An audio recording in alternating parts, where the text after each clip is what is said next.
छावा भाग 101. फेरिस्तवार खास कारखान्यांच्या मालमत्तेचा हिसाब जातीने घेण्यासाठी राजे खासेवाड्या बाहेर पडले. त्यांच्यासोबत प्रल्हाद निराजी, हंबीरराव येसाजी, रघुनाथ पंत नारायण, कविकुलेश, राहुजी, आबाजी सोनदेव, चांगोजी अशी मंडळी निघाली. पावसाने भिजल्या दगडी इमारतींवरून श्रावणी उन्ह उतरल्याने पांढरट वाफा तरंगून येत होत्या. दूरवर पाचाडात झडणाऱ्या घाटेचे नाद कानी पडताच छातीशी हात नेत राजांनी घाटेला मान दिला. त्यांच्या हाती एक नकसदार लाकडी संदूक होती. रत्नशाळा आली. राजांच्या साक्षीने मोहर तोडण्यात आली. फेरिस्त वाचले जाऊ लागले. कारकून बारदाण्याचे माप करू लागले. 500 रती हिरे, 200 रती माणके, 1000 तोळे मोते, एक एक कलम पडताळून आलमारीत बंदिस्त होऊ लागले. फेरिस्त पूर्ण झाले. फेरमोहर देण्यासाठी रत्नशाळा प्रमुख बहिर्जी घाटगे आलमाऱ्या बंद करू लागले. थांबा बहिर्जी, हा सर्वात मोलाचा डाग आत ठेवून द्या, त्याशिवाय रत्नशाळा पूर्ण नाही होत. हातातील संदूक खोलून आबासाहेब नेहमी छातीवर वागवीत ती भवानीची कवडी माला शंभूराजांनी बाहेर घेत कपाळाला भिडवून पुन्हा आत ठेवली. हिरे, माणके, मोत्यांना शोभा आणण्यासाठी संदूक आलमारीत चढली. राजेगडाच्या राबत्या जामदारखान्यात आले. कारकून 9 कोट रुपये किमतीची चलनी नाणी वजनावर मापू लागले. त्यात 5 लक्ष रुपयांचे केवळ सोन्याचे होणच होते. अनघड सोने 9 खंडी, चांदी 2.5 खंडी. सर्व कलमांचे वजन झाले. होनांच्या सोनेरी ढिगाकडे नजर टाकीत राजांनी राघवपंतांना आज्ञा केली. दफ्तरदार, सालीना 10,000 होन प्रतापगडी आणि 20,000 होन तुळजापुरी आई भवानीच्या सेवेस रुजू होतील असे करा. ज्याच्या बळावर दौलत उभी राहते त्या शिलेखान्यात राजे सर्वांसह आले. वाकाच्या तोड्यांनी पाचुंद्यात बांधलेल्या कलमांचे मोजमाप होऊ लागले.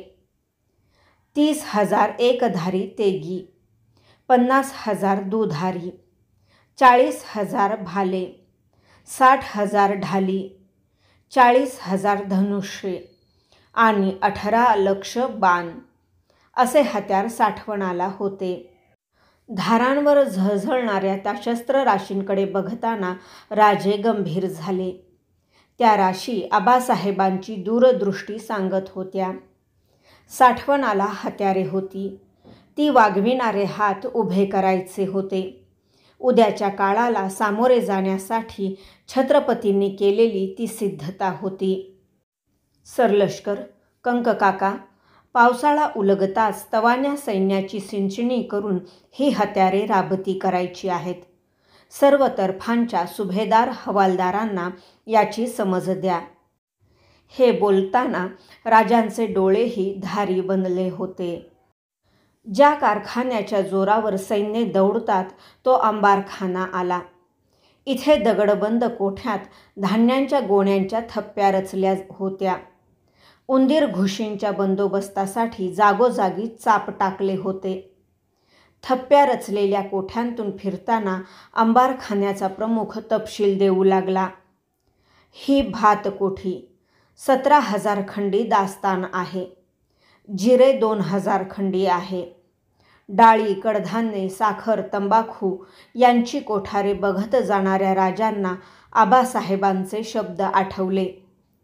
तुम्ही आम्ही पहिले सेनापती आणि शेवटचे धारकरी आहोत. मावळा व्हा. आसवाबखान्याचे दालन आले. कलमवार विभाग दाखविताना प्रमुख सांगू लागला. यात जालना अहमदाबादी 1 लक्ष तागे कापड आहे. यात 4,000 पांढरी व 1,000 बऱ्हाणपुरी ठाणे. यात 3,000 तागे सादिलवार आणि 4,000 तागे पैठणी कापड आहे. ती सारी संपत्ती नजरेखाली घालून गंजी खाण्यात साखळ दंडांनी जखडलेले झुलते हत्ती बघून परतणाऱ्या संभाजीराजांच्या मनात आले. ही गजांत लक्ष्मी महाराज साहेबांनी दास्तानी केली ती का? आपल्यासाठी नाही. ते जाणून होते की सर्वात मोलाची संपत्ती आहे माणूस. इथला माणूस ताठ गर्दनीने जगावा, आपले कुलाचार त्याला निर्वेध करता यावेत, यासाठीच त्यांनी आपल्या हयातीचा भंडारा उधळला. आपल्याच विचारतंद्रीत चालणाऱ्या राजांना रघुनाथ नारायण अदबीने म्हणाले, कुडाळच्या देशाधिकारी गणोरामांचे पत्र आले आहे स्वामी. काय म्हणून? तेथील योगी नामदेव भट्ट बाकरे यांचा काळ झाला. मागे वारस मुलगा आहे.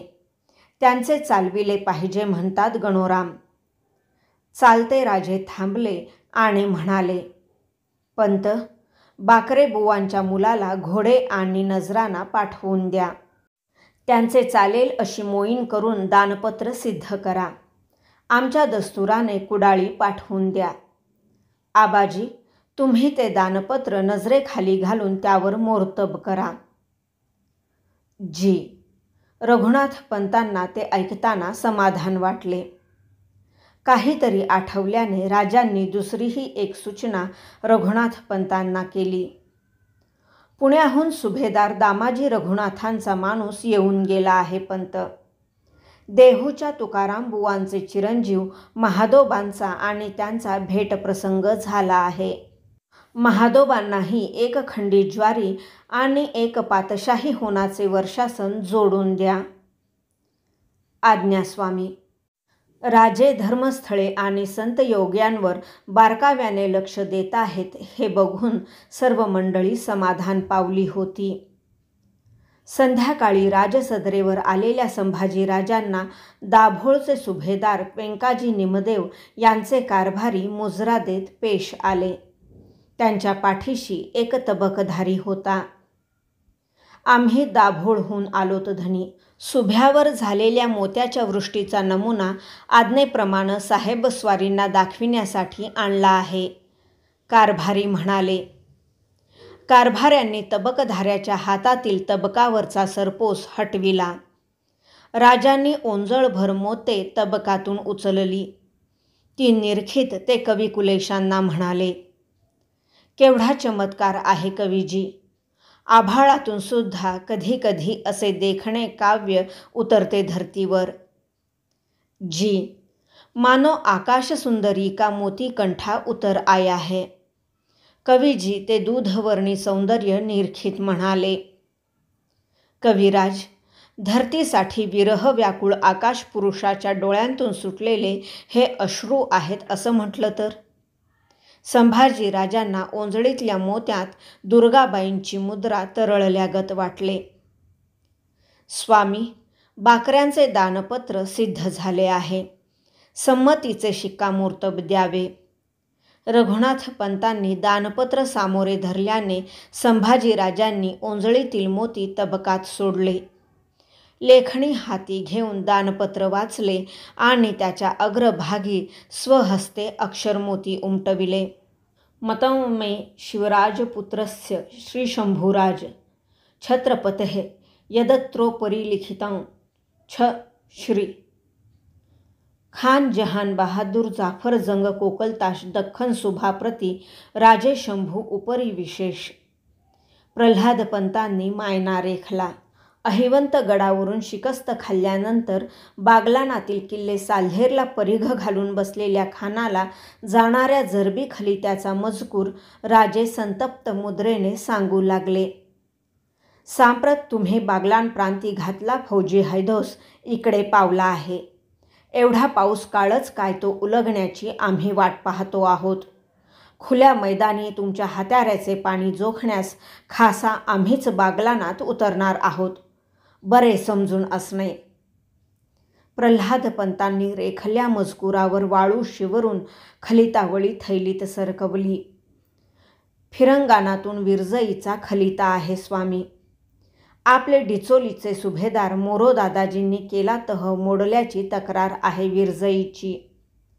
प्रल्हाद पंतांनी राजांच्या कानी घातले. काय केले मोरो दादाजींनी? बारदेश प्रांती सिओलिम भागात छापा घालून काही असामी दस्त केल्या आहेत सुभेदारांनी. डिचोलीतून जड जवाहीर घेऊन जाणारा एक फिरंगी व्यापारीही कैद केला आहे त्यांनी. विचारगत राजे फेर घेऊ लागले. कैलासवासी महाराजांनी फिरंग्यांशी तह केला होता. त्यात एकमेकांच्या मुलखावर हमला करू नये अशी एक अट होती. तसेच परस्परांच्या प्रदेशात निर्वेध व्यापार चालावा असा सुलूक होता. पंत, मोरो दादाजींना दस्त आगामी तातडीने सोडण्यास लिहा. फिरून आपल्या तर्फेनं तहाचा भंग होईल अशी हरकत न करण्याची समज द्या त्यांना. जी. एकाच वेळी कोकलखानाला जरब देणारे आणि आपल्या चुकल्या अधिकाऱ्याला समज देणारे राजे बघून प्रल्हाद पंतांची मान डुलली. कुडाळचं सुभेदार आल्यात. पहाऱ्याने वर्दी आणली. हातपंजा उठवून राजांनी तिला मंजुरी दिली. कुडाळचे देशाधिकारी गणोराम पेश आले. केव्हा आलात गणोराम? राजांनी त्यांचे कुशल घेतले. आत्ताच गड चढलो स्वामी. एक खास बाब कानी घालण्यासाठी आलोत. बोला. राजांनी त्यांच्या पगडीभर नजर फिरविली. पाटगावी मौनी बुवा राहतात आमच्या सुभ्यात. थोर ईश्वर पुरुष आहेत.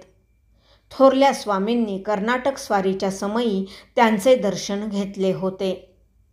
स्वामी त्यांच्या बाबीने काही करणार? सुभेदार, ऐकून आहोत आम्ही मौनी बुवांबद्दल. जरूर त्यांचे ऊर्जित चालवू. राजांनी गणोरामांना विश्वास दिला. संतुष्ट होऊन ते मुजरा देऊन बाहेर पडले. पंत, मौनी बुवांच्या मठाला वाजंत्री व भोई यासाठी सालीना निशाणी होऊन 125 मुकर्रर केल्याचे कागदपत्र तयार करा. बुवांना दिवाणी वजावाटा माफ केला आहे असे त्यात लिहा. ही देणगी मठशिष्य तुरुतगिरी आहेत त्यांच्याच हवाली पावती होईल असे बघा. राजांनी प्रल्हाद पंतांना लागलीच निर्णय दिला. राजे, शिर्के अन महाडिक गड चढत्या आहेत. आत आल्या अंतोजीने वर्दी दिली. मनाची दफ्तरी कामे तशीच सोडून राजे प्रल्हाद निराजींना म्हणाले, चला सामोरे जाऊ. प्रल्हाद निराजी, अंतोजी आणि काही धारकरी यांसह शंभूराजे बालेकिल्ल्यातून आघाडी मनोऱ्यात आले. कमरेच्या हात्याऱ्यांवर मुठी ठेवलेले गणोजीराजे, हरजीराजे व अमळोजीराजे महाडिक शिबंदीच्या मेळाने येताना बघून शंभूराजे पुढे झाले. सर्वांना खांदा भेट देऊन त्यांचे कुशल घेतले. हरजीराजे संभाजीराजांचे मेहुणे होते. राजांच्या थोरल्या भगिनी अंबिकाबाई त्यांना दिल्या होत्या. दोन्ही बाजूंना गणोजीराजे व हरजीराजे असे 2 मेहुणे घेत संभाजीराजे 7 महालाकडे वळले. मेहुणे मंडळ येसूबाईंच्या महाली आले. त्यांना भेटून सकवारबाईंचे दर्शन करून साऱ्या असामी राजांच्या खासेवाड्यातील बैठकी दालनात आल्या. पाहुणे आल्याची खबर लागलेले हंबीरराव, येसाजी कंक, आनंदराव, रूपाजी, जोत्याजी केसरकर, तुकोजी पालकर, त्र्यंबकबाजी यांच्यासह त्यांच्या भेटीला आले. सादिलवारीचे क्षेमकुशल झाल्यावर हरजीरावांनी मुद्द्याचा प्रश्न उभा केला. राजांच्या मंचकारोहणावरच पुढील कारभार चालणार आहे की काय सरलष्कर? आम्ही तेच म्हणतोय. 5 महिनं झालं गादी रिकामी हाय. हंबीररावांनी त्यांना दुजोरा दिला. राजे, तुम्ही अभिषेक करवून घेणार आहात की नाही? हरजीरावांनी रोकडा सवाल केला. त्याशिवाय काही महत्त्वाच्या बाबी निकाली लागत नाहीत. गणोजीराजे काय अर्थाने बोलले ते कुणालाही कळले नाही. आम्ही तुम्हा सर्वांच्या भावना जाणतो. अभिषेकही घेणार आहोत आम्ही. त्यासाठी लागणारी सिद्धता मात्र पावसाळा परतल्याशिवाय होणार नाही. हा आमचा अभिषेक नाही, महाराज साहेबांच्या गादीच्या अखत्यारीचा आहे.